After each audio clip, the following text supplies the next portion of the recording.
Assalamualaikum warahmatullahi wabarakatuh. Berjumpa lagi dengan saya Irianti dari SMA Negeri 2 Sebulu. Pada pertemuan kali ini kita akan membahas soal-soal persiapan ujian sekolah untuk siswa kelas 12 untuk mata pelajaran kimia. Untuk soal yang pertama kita akan membahas tentang konfigurasi elektron. Soal yang pertama adalah tuliskan konfigurasi elektron unsur nomor 24. Maka caranya adalah kita membuat konfigurasi dengan menggunakan gambar atau diagram seperti ini.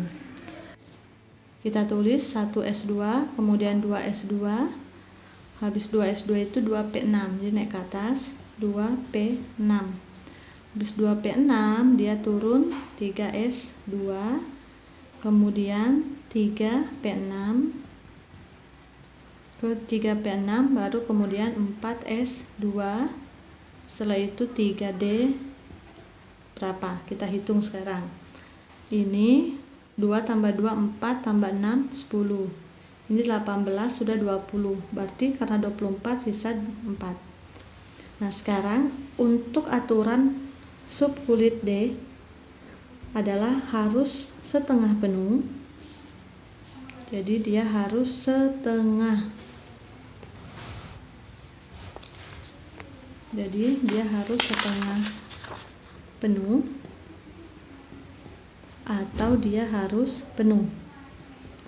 Karena D itu subkulit D itu memiliki orbital 5. D itu 5. Maka untuk setengah penuh maka isinya harus 5. Berarti isinya 5 karena ini kan subkulit D. Subkulit D itu orbitalnya 5. Kalau orbitalnya 5 maka untuk menghasilkan setengah penuh maka dia isinya 5. Kalau dia penuh maka isinya adalah 10. Berarti subkulit D sebaiknya diisi 5 atau 10. Karena 4 ini sudah mendekati 5, maka kita tulis 5. Maka otomatis ini kita kurangi 1. Berarti konfigurasi yang tepat adalah 4 tambah 2 10, kemudian 18, 19, dan 24. Berarti jawaban yang tepat untuk konfigurasi elektron unsur 24 adalah jawabannya adalah yang C. Kemudian kita membuat konfigurasi dengan menggunakan unsur gas mulia. Untuk helium itu nomor atomnya 2, neon 10, argon 18, kripton 36, xenon 54, radon 86. Maka kita membuat konfigurasi dengan cara menyikat konfigurasi itu menggunakan unsur ini. Ini 2, ini 10, ini 18. Berarti kita cari yang mendekati. Ini kan 24. Berarti yang mendekati adalah 18. Berarti kita ringkas di sini. 18 itu kan milik dari AR. Berarti kita singkat di sini menjadi AR. AR tadi 18, berarti sampai sini.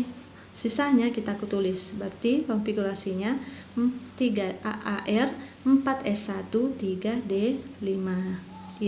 Itu kalau misalnya nanti di soal di sini option ABCD-nya itu menggunakan singkatan dari unsur-unsur gas mulia. Maka yang digunakan untuk unsur 24 itu adalah AR. Kemudian disusul oleh 4S1 dengan 3D5. Kita lanjut ke soal yang nomor 2. Soalnya adalah konfigurasi elektron dari unsur X dalam orbital sebagai berikut.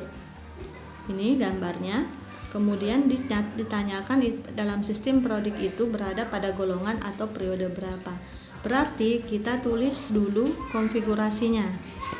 Konfigurasinya sama seperti tadi, kita menggunakan konfigurasi ini. Berarti karena ini orbitalnya 1, otomatis dia S. Berarti 1S2.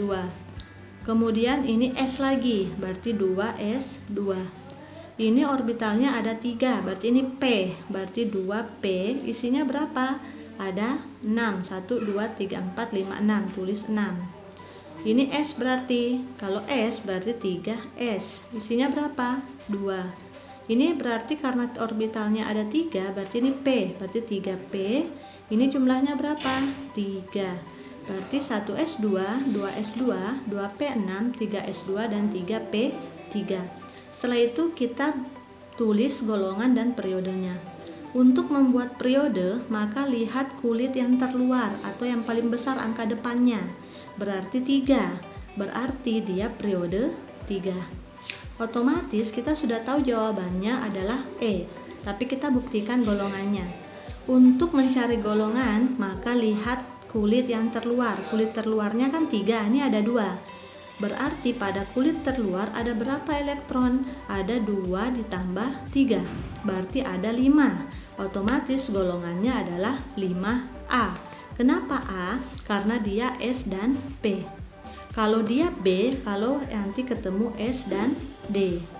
Tetapi kalau dia S ketemu P, maka golongannya adalah 5A, periodenya 3. Yang kita lanjut ke unsur soal yang ketiga, yaitu unsur X dan Y mempunyai konfigurasi elektron sebagai berikut. X 1s2, 2s2, 2p4, kemudian Y 1s2, 2s2, 2p6, 3s2, 3p5. Rumus kimia dan jenis ikatan dari senyawa X dan Y yang tepat adalah, kita lihat, untuk membuat rumus kimia dan jenis ikatannya, maka yang diperlukan adalah menentukan golongannya. Seperti soal nomor 2 tadi, cara menentukan golongan adalah dengan melihat kulit terluarnya. Kulit terluarnya ini kan ada 2, berarti kita jumlahkan elektron di atasnya. Berarti 2 ditambah 4 itu 6. Berarti dia golongannya 6. Ingat, golongan itu ditulis dengan angka Romawi. Kemudian dia golongan A atau B. Karena S bertemu P, berarti dia golongan A. Berarti golongan 6A. Kemudian unsur Y sama. Kita lihat kulit terluarnya. Kulit terluarnya adalah 3. Berarti kita lihat elektron pada kulit ketiga ada berapa jumlahnya? Ternyata ada 7. Berarti dia golongannya adalah 7A karena dia S ketemu P. Setelah kita menentukan golongannya, maka kita menentukan muatannya. Menentukan muatan itu berdasarkan golongan. Untuk golongan 1 sampai golongan 3 itu muatannya biasanya positif. Untuk golongan 5 sampai dengan 7 itu muatannya biasanya negatif. Untuk golongan 1 dan 3 sampai 3 itu plus. Jadi kalau golongan 1A itu plus 1, golongan 2A itu plus 2, 3 itu plus 3. Kalau dia 5 sampai dengan 7 maka muatannya minus. Caranya adalah kita mengingat bahwa suatu unsur menjadi stabil apabila dia mencapai unsur seperti unsur golongan gas mulia. Golongan gas mulia itu memiliki elektron valensi 8. 5 menjadi 8 berarti dia kurangnya berapa? 5 menjadi 8 kurangnya 3. Berarti golongan 5A itu muatannya minus 3. Kalau 6 muatannya min 2 karena 6 menuju 8 kurangnya 2. Kemudian 7 itu minus 1. Kenapa? Karena 7 ke 8 kurangnya 1. Berarti tinggal kita tulis nih. Golongan 6A berarti min 2. Kalau golongan 7A berarti min 1. Nah, sekarang kita sudah tahu bahwa unsur X memiliki muatan minus 2 dan Y min 1.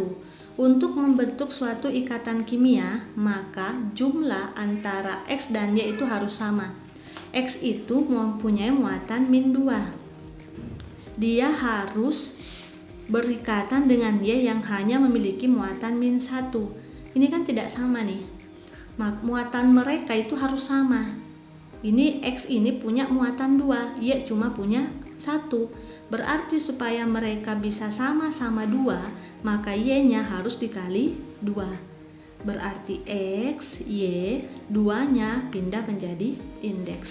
Berarti ikatan kimia yang terbentuk adalah XY2.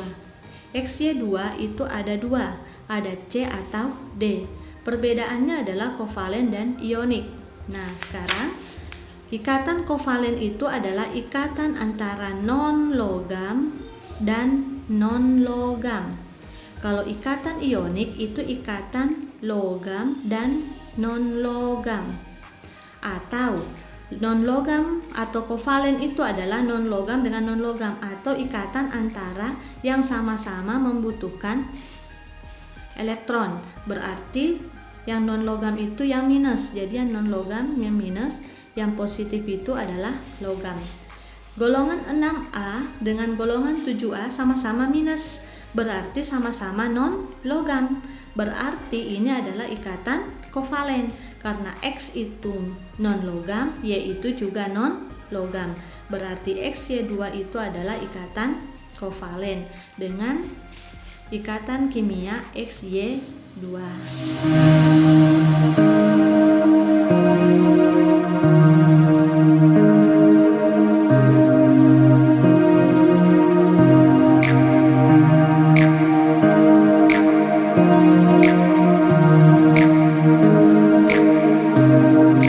Demikianlah tadi penjelasan tentang cara menuliskan konfigurasi elektron, menentukan periode dan golongan suatu unsur, serta menentukan rumus kimia dan jenis ikatan apa yang terbentuk.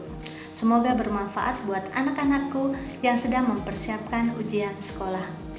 Ibu akhiri, Assalamualaikum warahmatullahi wabarakatuh, dan sampai ketemu lagi pada video selanjutnya.